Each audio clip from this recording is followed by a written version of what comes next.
สวัสดีค่ะก็วันนี้นะคะเราก็เที่ยวนี่นะคะทะเลเห็นไหมมีการซูมกล้องเฟียไปเดินไปเดินนู่นใครเต้นอยู่หนูไปวันนี้ไม่ได้มาตามติดชีวิตนะคะจบไปแล้วเนาะก็เสียใจก็เหมือนตามติดนะคะครั้งนี้ทะเลสวยมากนะคะนี่เรามาเที่ยวกันน้องมาอยู่บนนี้เดินบนนี้กันนะเฟียเก่งในออก700ทีนึงผ่านช่อง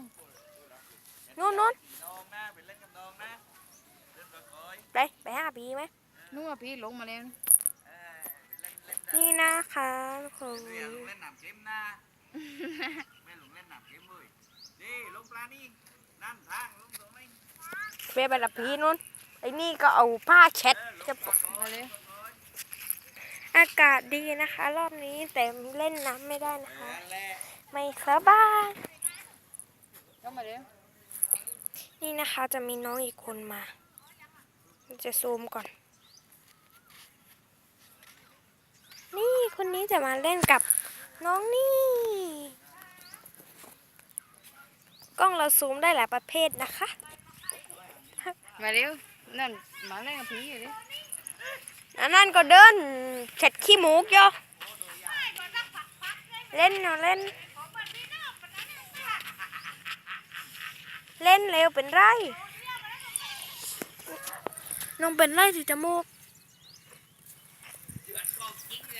เอานี่ชวนพี่เข้ามาเล่นเฟียชวนพี่มาเล่นก่อนหนูเฟียมาเล่นมาเคี่ยนดินตรงนี้นี่เคี่ยนดินตามนี้นี่นะคะบรรยากาศเนาะคลิป3 นาทีนะคะมีแค่2 อันพอนะคะที่เหลือเราจะถ่ายรูปทำเป็นวิดีโอกันนะรอบต่อไปเราจะถ่ายรูปกันนะคะแล้วทำเป็นวิดีโอเนาะจะมีแค่3 EP เท่านั้นนะนี่พี่มาเล่นนี่หนังเล่นกันอย่ารบได้อย่ารบกันหน้าเอาขึ้นมาเฟียพี่ก็ขึ้นได้ไหมนี่นะคะบรรยากาศรอบทะเลเนาะตรงนั้นก็แบบดีมากนี่พี่นั่งในเรือนั่งทอดรองเท้างั้นนาไส้ก่อน